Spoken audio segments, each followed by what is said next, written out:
Assalamualaikum warahmatullahi wabarakatuh. Halo peserta didik semuanya. Perkenalkan, nama saya Sofia Dwi Ningrum. Di sini kita akan belajar mengenai keteladanan Khalifah Khulafaur Rasyidin, yaitu Umar bin Khattab. Sosok pemimpin besar dalam sejarah Islam yang terkenal sangat adil. Beliau selalu memastikan hak rakyat terpenuhi tanpa memandang status ataupun kedudukan. Keputusan-keputusannya tegas, namun tetap mengutamakan kemaslahatan umat. Selain kehidupan yang sederhana, Umar mengelola keuangan negara melalui lembaga Diwan yang mengatur anggaran dan sumber daya demi kesejahteraan masyarakat. Dengan selalu mendahulukan kepentingan rakyat, ketegasan, kesederhanaan, dan keadilannya menjadikan Umar teladan kepemimpinan sepanjang masa.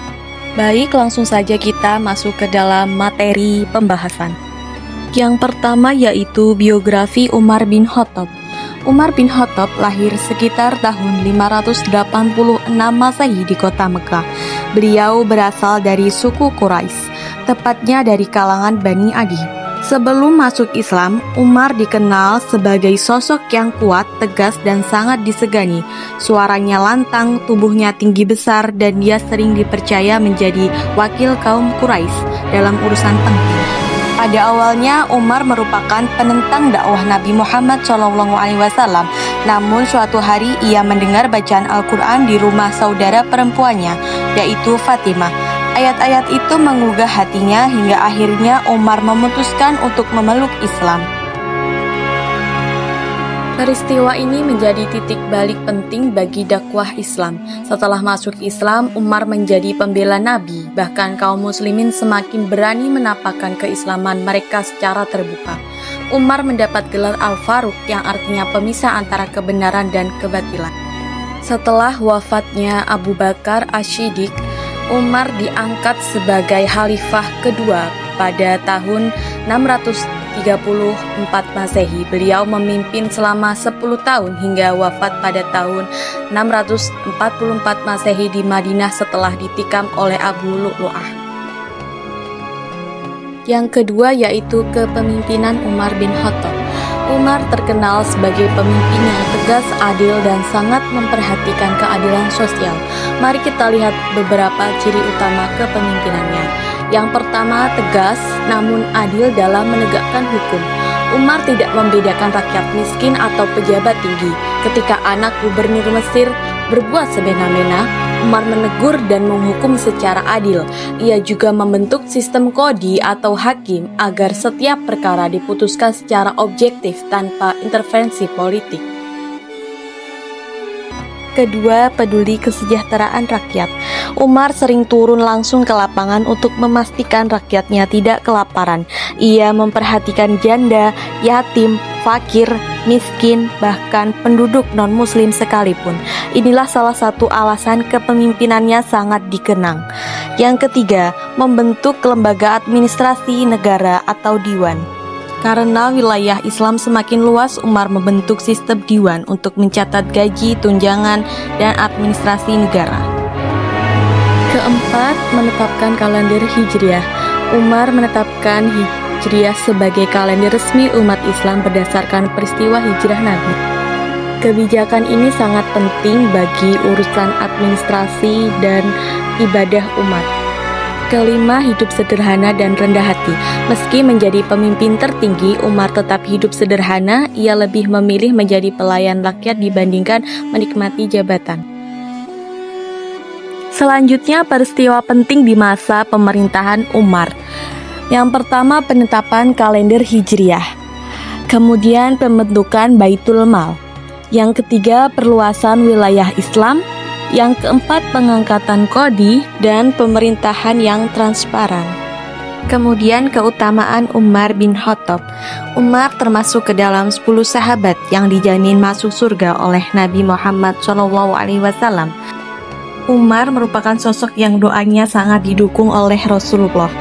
Banyak pendapat Umar yang dibenarkan oleh Al-Quran. Kemudian setan takut kepada Umar.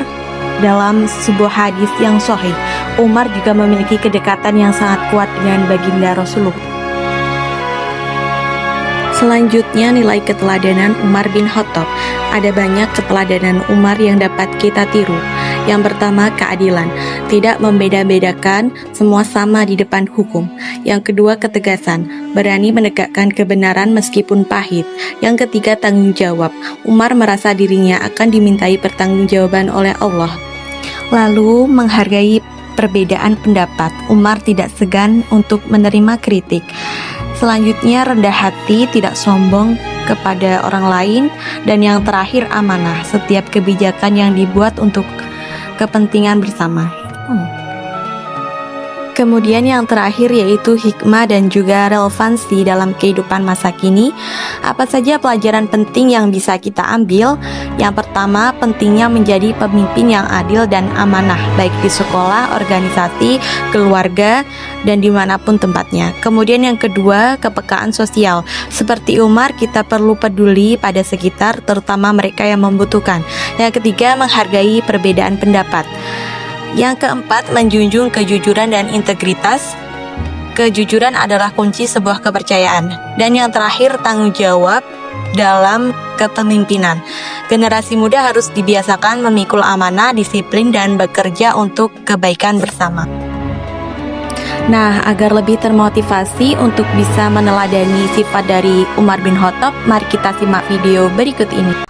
Umar bin Khattab dan gadis miskin penjual susu. Khalifah Umar bin Khattab radhiyallahu anhu adalah sosok pemimpin adil dan bijaksana. Untuk mengetahui kondisi rakyatnya, beliau sering berkeliling ke berbagai daerah sendirian. Khalifah Umar melakukannya dengan cara menyamar agar tidak diketahui identitasnya. Penyamarannya itu sering dilakukan saat malam hari.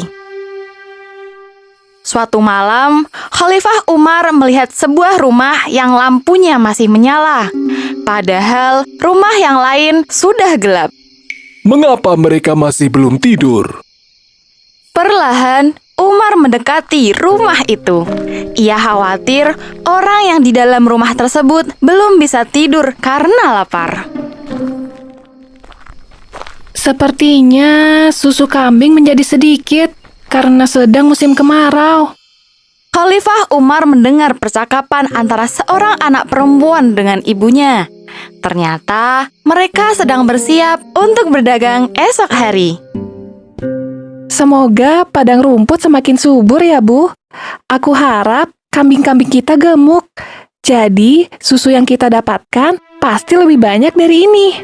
Insya Allah, Nak. Sepertinya kita hampir bangkrut karena penghasilan yang menurun dari hari ke hari. Si anak mendengar keluhan ibunya, namun ia tak sempat untuk membalas. Ia masih sibuk menuang susu ke dalam botol-botol yang lebih kecil. Sesekali, tangannya lihai sekali menggeser botol yang sudah terisi. Supaya pendapatan kita bertambah, apa kita campur saja susunya dengan satu gayung air? Tidak kelihatan bedanya kok. Seketika, si anak menghentikan aktivitasnya setelah mendengar usulan itu. Dalam hati, terbesit untuk melakukannya juga, tapi dia takut. Bukannya semua penjual susu dilarang keras mencampur susu dengan air? Apalagi itu perintah Khalifah Umar. Aduh, Nak. Malam-malam begini, siapa yang akan tahu? Pasti Khalifah Umar sedang tidur saat ini. Campur saja ya. Astagfirullah, sekali-kali tidak, Bu. Meski tidak ada yang melihat, tetapi Allah melihat semuanya. Allah mengetahui segalanya, termasuk apa yang kita sembunyikan sekalipun. Umar yang mendengar percakapan keduanya kemudian beranjak pergi. Selama perjalanan, dia masih kagum dengan jawaban si anak perempuan. Masya Allah, teguh sekali iman perempuan itu. Insya Allah, jika anak perempuan itu belum menikah, maka akan aku nikahkan dengan salah satu anakku. Di pagi harinya, Umar memerintahkan Aslam, pembantunya, untuk mencari tahu tentang gadis itu. Tolong cari tahu tentang gadis itu. Apakah dia sudah menikah atau belum? Siap, wahai Khalifah. Siang harinya, Aslam melaporkan hasil temuannya kepada Khalifah Umar bin Khattab. Wahai Khalifah, setelah saya cari tahu, anak perempuan itu bernama Fatimah. Dia merupakan seorang budak yang belum menikah. Baiklah, tolong panggil semua anakku sekarang. Ada hal penting yang ingin kusampaikan. Beberapa saat kemudian, semua putra Umar berkumpul. Khalifah Umar menjelaskan alasan mengapa mereka dikumpulkan. Kejadian tadi malam juga diceritakannya. Di antara kalian, siapa yang sudah siap menikah? Ayah sangat rela jika kalian menikahi budak yang tadi kuceritakan. Hashim, salah seorang putra Umar, mengangkat tangannya. Nikahkan aku dengannya, ayah. Insya Allah aku siap. Insya Allah kau akan beruntung, nak. Dia adalah gadis yang takut kepada Allah. Hari berikutnya, Khalifah Umar dan Hashim mendatangi rumah si anak perempuan yang jujur. Bismillah, aku ingin menikahkan anakku, Hashim, dengan putri Anda. Kami hanyalah orang miskin. Mana mungkin putra seorang khalifah menikah dengan anakku? Allah tidak melihat seseorang dari jabatannya. Allah hanya mengukur ketakwaan kita saja. Benar, aku sudah menyaksikan sendiri bahwa putrimu, Fatimah, adalah orang yang jujur. Aku mengetahuinya saat sedang mengelilingi Madinah. Fatimah menolak untuk mencampur susu dengan air karena takut akan Allah. Si ibu terharu mendengar cerita Khalifah Umar. Ia tak menyangka bahwa perbuatan mereka diketahui oleh Khalifah Umar. Bukannya dihukum, justru anaknya akan dinikahkan dengan putra khalifah. Saya mohon maaf karena berniat curang, wahai khalifah. Terima kasih karena tidak menghukumku atas kejadian ini. Akhirnya, setelah mendapat restu dari ibunya, perempuan penjual susu itu menikah dengan Hashim. Wahai ayah, kami meminta doa restumu untuk keluarga kami. Semoga Allah memberikanmu keturunan yang baik. Pernikahan Hashim dan Fatimah dipenuhi berkah. Dari keduanya, Allah memberikan karunia berupa anak keturunan yang soleh. Semoga kita selalu diberikan hidayah untuk selalu berbuat jujur kapanpun kita berada. Alhamdulillah, demikian pembelajaran kita mengenai keteladanan Umar bin Khattab radhiyallahu anhu. Beliau adalah contoh pemimpin yang luar biasa, penuh keadilan, ketegasan, kerendahan hatian, dan tanggung jawab. Semoga nilai-nilai tersebut dapat kita terapkan dalam kehidupan sehari-hari. Terima kasih banyak telah menyimak video hingga akhir. Wassalamualaikum warahmatullahi wabarakatuh.